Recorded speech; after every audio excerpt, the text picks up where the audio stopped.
Yes friends, next आज हम start कर रहे हैं वो हमारी JEE Mains previous year questions की सीरीज। टॉपिक है स्टूडेंट्स हमारा complex number. Yes friends, complex number के हम जेईई मेंस के प्रीवियस ईयर क्वेश्चंस डिस्कस कर रहे हैं। तो ये क्वेश्चन है हमारे पास 2002 का क्वेश्चन है। इफ जेड एंड ओमेगा, यहाँ पर ये omega cube root of unity नहीं है क्योंकि इसने बोला भी हुआ है लास्ट आगे चल के are two non zero complex number. ये कॉम्प्लेक्स नंबर हैं दोनों के दोनों non zero, not cube root of unity, such that इनका जो मॉडुलस है मैग्नीट्यूड है जो वो क्या है दोनों का इक्वल है and argument of z plus argument of omega is equals to pi. तो देन जेड की वैल्यू हमसे फाइंड आउट करने के लिए बोली स्टूडेंट्स। Clear students? तो क्वेश्चन में जो हम इसको दो तरीके से कर सकते हैं स्टूडेंट्स। हमें पता है कि दोनों के जो मॉडुलस है मैग्नीट्यूड है वो इक्वल है। Clear students? दोनों के जो मैग्नीट्यूड है वो इक्वल है और एक ये कंडीशन गिवन है। तो अब दो कॉम्प्लेक्स नंबर के अगर मैग्नीट्यूड इक्वल होंगे तो सपोज करो एक हमने जेड ले लिया 1 प्लस आयटा और एक 1 माइनस आयटा। तो आप देख रहे हो यहाँ से दोनों के जो मॉडुलस हैं वो क्या है दोनों के इक्वल है क्योंकि इसका मैग्नीट्यूड भी कितना है √2। मॉडुलस ऑफ जेड क्या होगा स्टूडेंट्स 1 स्क्वायर प्लस 1 स्क्वायर। ऐसे ही ओमेगा के लिए क्या हो जाएगा 1 स्क्वायर प्लस -1 स्क्वायर, दोनों इक्वल है यहाँ से। तो यहाँ पर ये मैग्नीट्यूड तो इक्वल हो गए। अब नेक्स्ट हमें ये चेक करना है क्या इन दोनों के लिए क्या एंगल्स का सम पाई होता है या नहीं है। आप देख रहे हो स्टूडेंट्स एक जो है वो कॉम्प्लेक्स नंबर फर्स्ट क्वाड्रेंट में लाई कर रहा है। कौन सा complex number? Complex number Z 1,1 and जो ओमेगा है वो कौन से क्वाड्रेंट में लाई कर रहा है students? X positive y negative. तो ऑब्वियसली कौन से क्वाड्रेंट में लाई कर रहा है ये? सेकंड क्वाड्रेंट, फोर्थ क्वाड्रेंट में। तो फोर्थ क्वाड्रेंट में आपको पता है कि थीटा माइनस अल्फा आएगा और यहाँ थीटा क्या होता है स्टूडेंट्स? अल्फा होता है। Clear students? थीटा यहाँ क्या होता है? अल्फा और यहाँ क्या होता है? Minus alpha. तो जब हम दोनों को ऐड करेंगे, आर्गुमेंट यही होता है स्टूडेंट थीटा, तो दोनों को ऐड करेंगे तो अल्फा माइनस अल्फा 0 आ जाएगा। लेकिन सम क्या चाहिए स्टूडेंट्स? पाई। तो अब पाई सम कब आ सकता है स्टूडेंट्स? जब एक कॉम्प्लेक्स नंबर तो क्या हो फर्स्ट क्वाड्रेंट में और सेकंड वन जो होगा वो सेकंड क्वाड्रेंट में होगा। तो सेकंड क्वाड्रेंट में आपको पता है कि x नेगेटिव होता है और y पॉजिटिव होता है। तो मीन्स -1,1 जो है अगर हम ओमेगा लेके चलते हैं तो कंडीशन दोनों सेटिस्फाई होगी कि पाई इनके आर्गुमेंट का सम आएगा और इनका मैग्नीट्यूड भी इक्वल आएगा।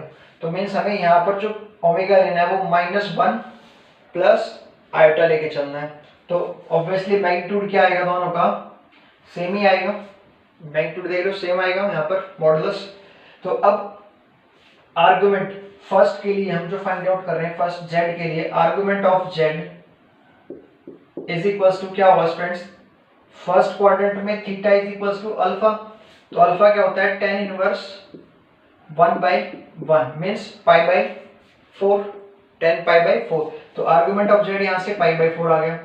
नेक्स्ट आर्गुमेंट ऑफ ओमेगा की बात करें हम तो ओमेगा का जो आर्गुमेंट होगा वो क्या होगा स्टूडेंट्स? यहाँ से tan इनवर्स पाई माइनस होता है ना स्टूडेंट्स सेकंड क्वाड्रेंट में, pi minus alpha, pi minus alpha होता है सेकंड में। तो अल्फा यहां से क्या आएगा? tan इनवर्स 1/-1 और मॉडुलस में माइनस क्या हो जाएगा? प्लस हो जाएगा। तो ये हमारे पास पाई माइनस π/4 आएगा। यहाँ से मॉडुलस में से माइनस फिनिश हो जाएगा और tan इनवर्स कितने पे होता है? 1 π/4 पे। तो यहाँ से 3 π/4 आ जाएगा। तो आप देख रहे होगे दोनों का जो सम है argument of z plus argument of omega π/4 plus 3 π/4 कितना आ रहा है स्टूडेंट्स? यहाँ से 4 π/4 मीन्स पाई आ रहा है ना। Clear students? तो मीन्स दोनों कंडीशन सेटिस्फाई होगी। तो ऐसे हमारे पास कॉम्प्लेक्स नंबर हमें याद होने चाहिए। देख भी रहोगे आप डायरेक्ट क्या है बस मॉडुलस इक्वल होना चाहिए और आर्गुमेंट आपको मैंने बता दिया इजी वे में आप कर सकते हो। एक फर्स्ट क्वाड्रेंट में लो एक सेकंड क्वाड्रेंट में, तो दोनों का सम भी पाई आ रहा है। तो अब क्या पूछा उसने? जेड पूछा आपसे। तो जेड क्या है? 1 प्लस आयोटा है स्टूडेंट्स और वो ओमेगा की टर्म में पूछा आपसे। तो जेड वो 1 प्लस आयटा है। जेड जो है हमें लेके आना है कि वो ओमेगा क्या होगा, नेगेटिव होगा या पॉजिटिव होगा। तो अब देख रहे होगे आप यहाँ से, ये हम लेके चले, अगर इसका कॉन्जुगेट, अगर मैं इसका कॉन्जुगेट लेके जाता हूँ, जेड का कॉन्जुगेट कितना आएगा स्टूडेंट्स, 1 माइनस आयटा आएगा इसका कॉन्जुगेट। और इसका अगर मैं नेगेटिव लेता हूँ तो ये आ जाएगा मेरे पास। Clear students? तो इसका अगर मैं नेगेटिव लेके जाऊंगा तो वो ओमेगा की टर्म में हो जाएगा। 1 माइनस आयटा को अगर मैं नेगेटिव ले गया तो कितना आ जाएगा, ये -1 प्लस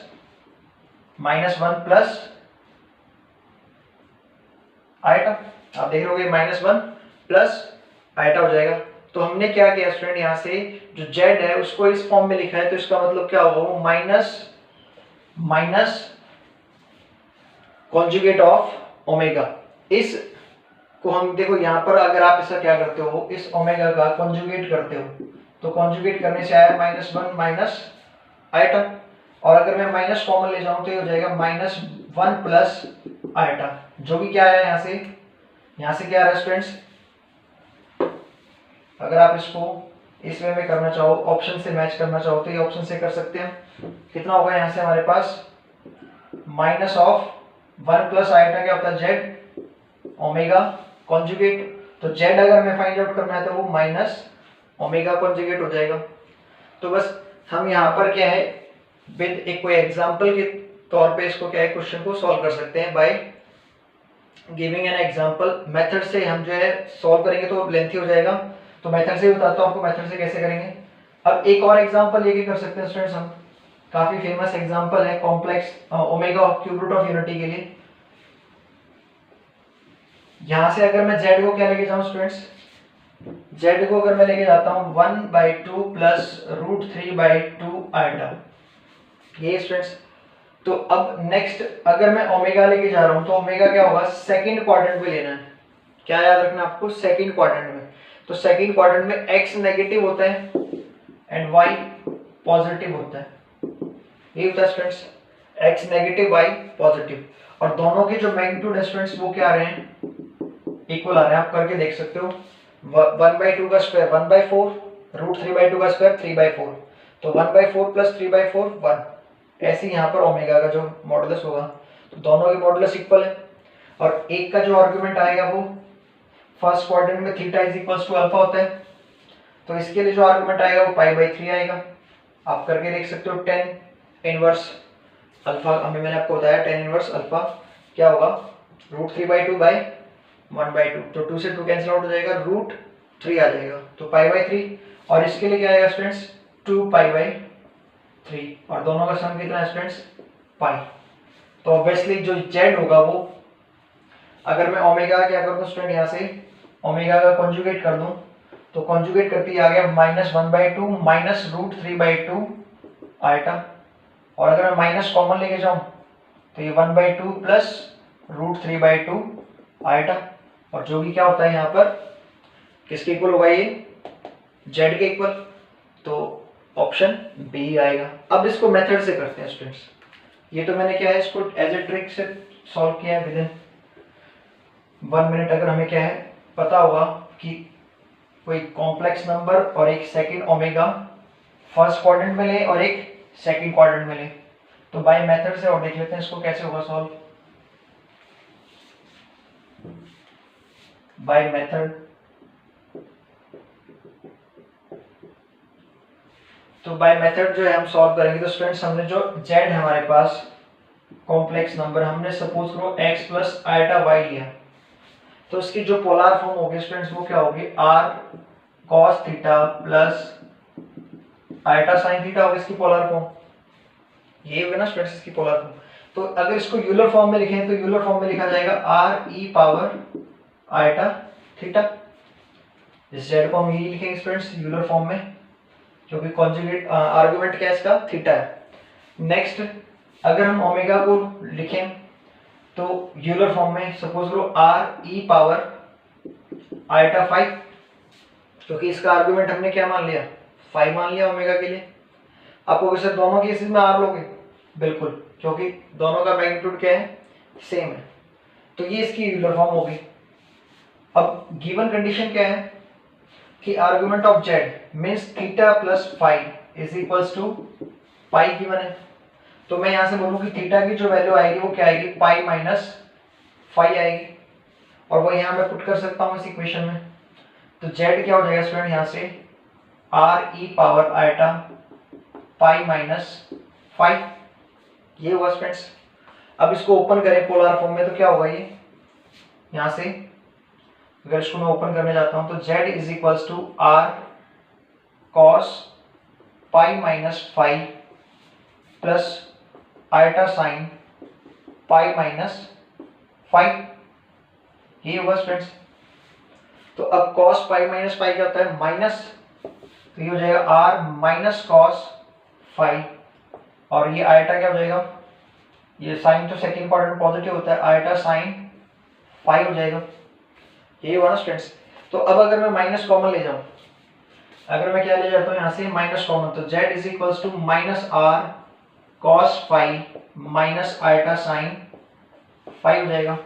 और ये कंप्लीट स्टूडेंट्स क्या है हमारे पास, ये कंप्लीट आपके पास इस ओमेगा का क्या है स्टूडेंट्स, कॉन्जुगेट, क्योंकि फाइव है ना एंगल, और लेकिन यहाँ क्या है माइनस फाइव है। क्लियर स्टूडेंट्स, अगर इसको आप ओपन करोगे तो इसको ओपन करने से क्या आएगा, omega is equals to r cos five plus iota sine five आएगा ना, ये है ना स्टूडेंट्स। और ये इसका क्या दिया हुआ है, कॉन्जुगेट, तो z is equals to minus omega conjugate आ जाएगा यहाँ से। तो ये बाय मेथड कर सकते हैं हम। Clear students, yes students, next question लेते हैं 2002 का क्वेश्चन है जेईई मेंस का। If modulus of z minus 4 is less than modulus of z minus 2 it's solution is given by, ये हमारे पास ऑप्शंस हैं, तो हमें इसके सॉल्यूशंस फाइंड आउट करने हैं। तो यहाँ से जो है स्टूडेंट्स आपको पता होगा कि जो z है वो z क्या होता है, x plus iota y minus 4 होगा, less than x plus iota y minus 2। आप इसको डायरेक्ट भी याद रख सकते हो स्टूडेंट्स, क्योंकि z जो है वो x प्लस आइटा y होता है। तो यहाँ से अगर z माइनस a लिखा हुआ है तो ऑब्वियसली x माइनस a का स्क्वायर होगा प्लस y का square sum under the root होगा यहाँ से।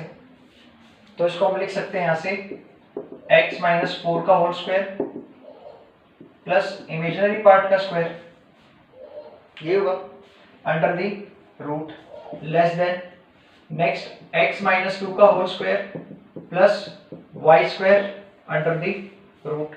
दोनों साइड अगर हम स्क्वायरिंग करते हैं तो रूट क्या हो जाएंगे स्टूडेंट्स, रिमूव हो जाएंगे दोनों साइड स्क्वायरिंग करने से। तो ओपन किया हमने यहाँ से x square plus 16 minus 8x plus y square less than x square plus 4 minus 4x plus y square. तो एक्स स्क्वायर ये कैंसिल आउट, क्लियर स्टूडेंट्स। तो 4x को हम राइट हैंड साइड लेके आएंगे तो क्या हो जाएगा माइनस, या फिर इसको 4x को हम लेफ्ट हैंड साइड लेके आएंगे तो कितना हो जाएगा minus 8x plus 4x less than 4 minus 16 means minus 12 and this one is minus 4x। तो नाउ दोनों साइड हमने क्या किया, माइनस से मल्टीप्लाई किया तो ये प्लस हो जाएंगे और इक्वालिटी क्या हो जाएगी, चेंज। माइनस से जब हम मल्टीप्लाई करते हैं इक्वालिटी चेंज हो जाती है। तो x इज ग्रेटर देन कितना आ जाएगा स्टूडेंट्स 3। x ग्रेटर देन 3 का मीनिंग क्या है स्टूडेंट्स, ये जो x है वो क्या है, real part of a complex number, real part of a complex number is greater than क्या आ रहे हैं 3 आ रहे हैं। तो आप देखोगे स्टूडेंट्स ये ऑप्शन नंबर सी हो जाएगा, real part of z is greater than 3। Yes students, next question है 2002, locus of the centre of the circle which touches the circle z minus z1 modulus a and z minus z2 modulus b, externally z1 and z2 are complex number will be। उसने कहा है कि हमारे पास एक क्या है, locus of the centre में फाइंड आउट करना है किसी एक सर्कल का जो कि टच करता है दो सर्कल्स को। आपको ये पता होगा स्टूडेंट्स कि अगर मैंने लिख दिया z minus c is equals to कोई भी कांस्टेंट r रेडियस, तो अब ये हमेशा क्या होता है स्टूडेंट्स, इसका जो लोकस आएगा वो क्या बन के आएगा हमारे पास एक सर्कल। ये हमेशा सर्कल की इक्वेशन होती है इन कॉम्प्लेक्स फॉर्म में, कॉम्प्लेक्स नंबर में, क्योंकि मैंने आपको बताया था कि x प्रीवियस क्वेश्चन में कि x z means x plus iota y, और ये जो c है z जो है हमारे पास कोई भी एक complex number x plus iota y, और c भी एक अनदर कॉम्प्लेक्स नंबर है जिसका नेम हम रख सकते हैं h प्लस आइटा k। कोई भी यहाँ पर मतलब h और k की हमें वैल्यू गिवन होगी, तो हम यहाँ से क्या करेंगे स्टूडेंट्स कि अगर मुझे z माइनस सी बोला है तो रियल पार्ट रियल में माइनस होगा, तो x माइनस h, और नेक्स्ट जो इमेजिनरी पार्ट है वो इमेजिनरी पार्ट में माइनस होगा y माइनस k, और दोनों का square sum under the root, क्योंकि हमें मॉडुलस बोला है, इज इक्वल्स टू r होगा स्टूडेंट्स। तो लेकिन जब मैं स्क्वायर करूंगा तो क्या बन जाएगा ये r स्क्वायर। तो ये किसकी इक्वेशन है स्टूडेंट्स, आप देख रहे होंगे ये इक्वेशन ऑफ सर्कल है। तो बस आपको ये याद रखना है कि जब भी z माइनस सी या मतलब कोई कॉम्प्लेक्स नंबर हो तो और उनका डिफरेंस क्या आ रहा हो, एक कांस्टेंट आ रहा हो, तो उस केस में क्या आएगा हमारे पास, वो सर्कल ही फॉर्म होगा। तो यहाँ पर दे भी रखा है इसने z1 एक कोई कॉम्प्लेक्स नंबर है जो गिवन कॉम्प्लेक्स नंबर, और z हमारे पास एक general complex number x plus iota y। तो ये दो कॉम्प्लेक्स नंबर है स्टूडेंट्स, ये कोई भी दो कॉम्प्लेक्स नंबर है हमारे पास। एक कॉम्प्लेक्स नंबर का जो रेडियस है वो a है और सेंटर जो है वो z1 है, क्योंकि ये जो c होता है स्टूडेंट ये क्या होता है हमारे पास centre of a complex number. मतलब ये जो सर्कल है इस सर्कल का जो सेंटर जो वो क्या है h k है। इस सर्कल का जो सेंटर है वो क्या है h k। तो यहां से भी जो इस सर्कल का जो सेंटर होगा वो क्या होगा z1 होगा। और locus of a centre of a circle, जिस सर्कल के सेंटर का लोकस निकालना है हमें वो हमने क्या है एज्यूम किया, सपोज करो उसके सेंटर हमने क्या एज्यूम कर लिया, जैसे यहाँ पर हमने एज्यूम किया c, इसके सेंटर को हमने c एज्यूम कर लिया, और रेडियस क्या एज्यूम किया स्टूडेंट्स r। क्लियर है। नाउ जो एक अनदर सर्कल है, एक अनदर सर्कल जो हमारे पास गिवन है वो कौन सा गिवन है, z minus z2 is equals to b। तो ये हो जाएगा यहाँ से z2, सेंटर कितना है इसका z2 and radius b। Clear students. तो हमें इस c का लोकस निकालना है, इस c का लोकस हमें फाइंड आउट करना है, ये क्वेश्चन बोला हुआ है। तो आप यहाँ से देख रहे होगे स्टूडेंट्स कि z1 माइनस c का जो मॉडुलस है, मतलब z1 से c तक की जो डिस्टेंस है वो कितनी है students a plus r distance है। And next one z2 minus c जो मॉडुलस है या डिस्टेंस लेंथ है वो कितनी है b प्लस r, लिख लो या r plus b। Clear students. हमें लोकस फाइंड आउट करना है c का, और उस केस में ये जो रेडियस है अगर हम क्या करें दोनों को सबट्रैक्ट कर दें तो ये रेडियस क्या हो जाएगा, रिमूव हो जाएगा। रेडियस क्या हो जाएगा, रिमूव। तो z1 minus c minus of z2 minus c is equals to, यहां से हम लिख सकते हैं a minus b, a plus r minus b minus r. अगर हम इसमें से फर्स्ट में से सेकंड को माइनस कर रहे हैं तो ये r से r कैंसिल आउट हो जाएगा, तो a माइनस बी ही रह जाएगा हमारे पास। क्या रह जाएगा स्टूडेंट्स, a माइनस बी।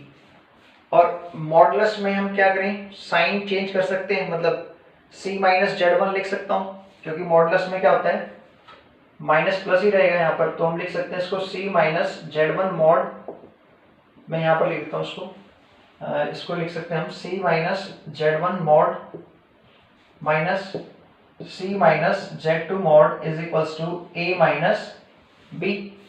अब हमें किसका फाइंड आउट करना, locus, locus of c। Locus क्या होता है स्टूडेंट्स, को देखो उसने कहा है कि यहां पर जो लोकस होगा वो लोकस क्या होता है, एक पाथ होता है, रास्ता बनाया गया है। किसके द्वारा बनाया गया है रास्ता, z1 और z2 के द्वारा। ठीक है स्टूडेंट्स, मतलब जो हमारे पास जो है c एक लोकस, एक रास्ता है किसपे, इस सेंटर में, इसके सेंटर ने एक रास्ता बनाया है जो हमारे पास सेंटर c है। अब ये कैसे मूव कर सकता है स्टूडेंट्स, देखो इस तरीके से मूव भी कर सकता है, ठीक है, मतलब ये जो पॉइंट सी है ये इस प्लेन में कैसे मूव करेगा वो, और वो जो मूव करने के बाद हमारे पास एक पाथ या कर्व ट्रेसिंग आएगी, उसी को हम क्या बोलते हैं, लोकस बोलते हैं। वो जो हमारे पास एक पाथ क्रिएट होकर आएगा उसी को हम क्या बोलेंगे, लोकस। तो जस्ट आपने क्या करना होता है, इस सी की प्लेस पे जर्नल फॉर्म मतलब एक्स और वाई की फॉर्म लिख देनी है। तो हमने सी को रिप्लेस कर देना है जेड से, क्योंकि सी को जेड से रिप्लेस करने का मीनिंग क्या हुआ स्टूडेंट्स, हमने लोकस फाइंड आउट किया। तो locus is a moving point, और जब भी मूविंग पॉइंट को हम रिप्रेजेंट करेंगे तो वो एक्स और वाई से रिप्रेजेंट करते हैं मूविंग पॉइंट को। तो इसलिए हम लिख सकते हैं यहाँ से z minus z one minus z two is equals to a minus b. ये हमारे पास लोकस आया स्टूडेंट्स उस सेंटर का, और ये लोकस क्या फॉर्म कर रहा है, एक हाइपरबोला फॉर्म कर रहा है स्टूडेंट्स। क्योंकि जब भी क्या हो, z minus z one and z minus z two का जो डिफरेंस है वो कोई कांस्टेंट टर्म आ जाए तो क्या हो जाएगा, वो हाइपरबोला आ जाएगा। और अगर दोनों का जो सम है वो एक कांस्टेंट टर्म आ जाए तो क्या होगा उस केस में, एलिप्स। अगर यहाँ पर प्लस होता स्टूडेंट्स तो हमारे पास रिजल्ट क्या आता, एलिप्स। कैसे मैं आपको बताता हूँ स्टूडेंट यहाँ से, जैसे कि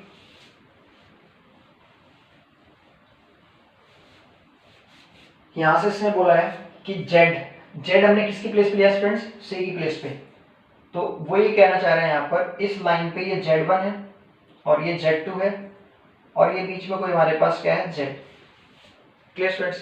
तो ये जो z है वो इस तरीके से मूव करेगा, वो कभी यहाँ पर आ जाएगा इस तरीके से। मतलब कि z1 और z2 का जो डिफरेंस है, z1 ये डिस्टेंस और ये डिस्टेंस का जो डिफरेंस है, देख रहे होगे आप, z1 minus z1 and z minus z2 का जो डिफरेंस है वो हर बार क्या रहा है, एक कांस्टेंट टर्म आ रहा है। a माइनस बी क्या है, कांस्टेंट टर्म। तो ऐसे ही अगर क्या है हम यहाँ से ये फाइंड आउट करें तो ये जो बन के आ रहा है स्टूडेंट्स, ये जो पॉइंट z है, हर केसेस में ये पॉइंट क्या है स्टूडेंट्स, z, क्योंकि z is a moving point. तो जो भी हमारे पास एक पाथ या कर्व बन के आएगी, ये इस तरीके से जो भी हमारे पास कर्व बन के आएगी वो क्या बन के आएगी, एक हाइपरबोला कर्व बन के आएगी। सेम ऐसे ही हमारे पास ये इस साइड बन के आएगा, जो कि क्या हो सकता है कि जो हमारे पास ये z है वो इस साइड भी हो सकता है, z1 से राइट हैंड साइड। तो उस केस में भी क्या आएगा स्टूडेंट्स, हमारे पास एक ऐसा ही पैराबोला बन के आएगा, और ये दोनों जब कंबाइन होंगे क्या बनते हैं स्टूडेंट्स, हाइपरबोला। और जब हम क्या करें, सम की बात करते हैं तो एलिप्स की कंडीशन होती है, आपको पता होगा एलिप्स में, ये अगर हमने एलिप्स बना दिया ये, तो एलिप्स में z1 और ये z2, ये कोई पॉइंट हमारे पास z है, मूविंग पॉइंट। तो इसका जो डिफरेंस है हर केसेस में क्या है, सॉरी सम जो है, z1 plus z minus z1 plus z minus z2 is equals to sum constant अगर आ जाए तो उस केस में क्या होगा, एलिप्स होगा स्टूडेंट्स। और नेगेटिव केस में क्या होगा, हाइपरबोला होगा। Clear students.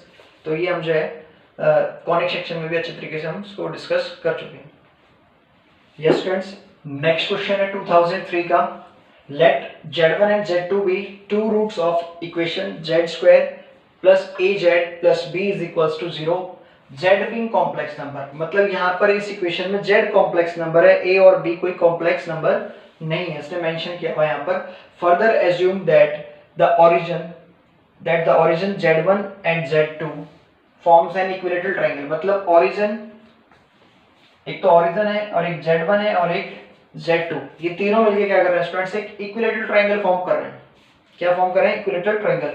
जैसे कि यहाँ पर ये कोई एक ओरिजिन हो गया यहाँ से 0,0 एंड ये कोई complex number z1 and z2 है हमारे पास, ये दो कॉम्प्लेक्स नंबर है। थर्ड कॉम्प्लेक्स नंबर जो ओरिजिन है उसको हमने z3 एज्यूम कर लिया, एज्यूम कर लेते हैं। तो यहाँ पर इसने बोला कि जो z1 z2 z3 है ये क्या फॉर्म कर रहे हैं, एक इक्विलेटरल ट्रायंगल फॉर्म कर रहे हैं। All sides are equal and all angles are equal. तो अब वो ये कह रहा है कि हमें क्या फाइंड आउट करना है, हमें ये रिलेशन चेक करना है, ये रिलेशन सेटिस्फाई कौन से हो रही है इनमें से। तो गिवन क्या क्या है वो स्टूडेंट्स देखते हैं हम यहाँ से, z1 and z2 B two roots of this equation, quadratic equation है, दो रूट्स गिवन है, अल्फा एंड बीटा। तो इनका सम क्या होगा, Z1 plus Z2 minus b by a. तो माइनस बी क्या होगा students, minus a by 1। B क्या है हमारे पास, ए है, और ए क्या है यहाँ पर 1 है, तो माइनस ए हो जाएगा। And Z1 into Z2 multiplication दोनों की, product of two zeros, c by a. C by a mean students b आ जाएगा। सी यहाँ पर क्या है हमारे पास, बी, तो ये बी आ जाएगा। अब नेक्स्ट उसने ये भी बोला हुआ है कि यहाँ पर ये इक्विलेटरल ट्रायंगल फॉर्म कर रहे हैं, जो थ्री हमारे पास ओरिजिन Z1 एंड Z2 क्या फॉर्म कर रहे हैं, इक्विलेटरल ट्रायंगल। तो स्टूडेंट्स एक मोस्ट इंपॉर्टेंट रिजल्ट है इक्विलेटरल ट्रायंगल के लिए कॉम्प्लेक्स नंबर में, रिजल्ट ऑफ इक्विलेटरल ट्रायंगल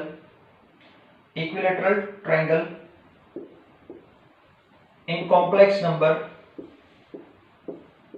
वो क्या है स्टूडेंट्स, आपको याद होना चाहिए। और इसका प्रूफ मैं जो है रोटेशन थ्योरम वाले वीडियो में बता चुका हूं, आप वहां जाके देख सकते हो। Z1 square plus Z2 square plus Z3 square is equals to Z1 Z2 plus Z2 Z3 Z3 Z1। ये रिजल्ट स्टूडेंट्स बहुत इंपॉर्टेंट रिजल्ट है जो कि इक्विलेटरल ट्रायंगल में अप्लाई होता है, और इसका जो प्रूफ है वो रोटेशन थ्योरम की हेल्प से होगा, वो आप वीडियो में जाके देख सकते हो। तो यहाँ से जो Z1 square plus Z2 square plus Z3, तो यहाँ पर जो Z3 स्टूडेंट्स वो क्या है, जीरो है। Z3 की जो वैल्यू है वो क्या है स्टूडेंट्स, जीरो, तो यहाँ से तो जीरो हो गया। Now Z1 square plus Z2 square plus zero, Z1 into Z2 ये तो एज इट इज रहेगा। नाउ Z3 जहां पर भी है वहां पर क्या आ जाएगा, जीरो आ जाएगा, क्योंकि Z3 is a zero plus iota zero, zero plus iota zero है, तो यहाँ से ये दोनों भी क्या हो जाएंगे स्टूडेंट्स, जीरो हो जाएंगे। तो बेसिकली हमारे पास क्या आएगा, Z1 square plus Z2 square is equals to Z1 Z2, और इसको हम लिख सकते हैं स्टूडेंट्स, इस कंप्लीट पोर्शन को हम लिख सकते हैं यहाँ से Z1 प्लस Z2 का whole square minus 2Z1 Z2, क्योंकि a प्लस बी का होल स्क्वायर माइनस 2ab, क्योंकि जब इसको ओपन करेंगे हम तो हमारे पास क्या आएगा, वो प्लस 2ab है, वो इससे कैंसिल आउट हो जाएगा, और is equals to Z1 Z2 हमें गिवन है, is equals to Z1 Z2। तो जब ये राइट हैंड साइड जाएगा तो क्या हो जाएगा स्टूडेंट्स, 3Z1 Z2 हो जाएगा, Z1 प्लस Z2 का होल स्क्वायर, और Z1 प्लस Z2 की वैल्यू क्या है students, minus a square and 3b, तो means a square is equals to 3b, option c हो जाएगा। क्लियर स्टूडेंट्स, बस इसमें ये रिजल्ट आपको याद रखना है, और इसका प्रूफ मैं जो है रोटेशन थ्योरम वाले वीडियो में बता चुका हूं।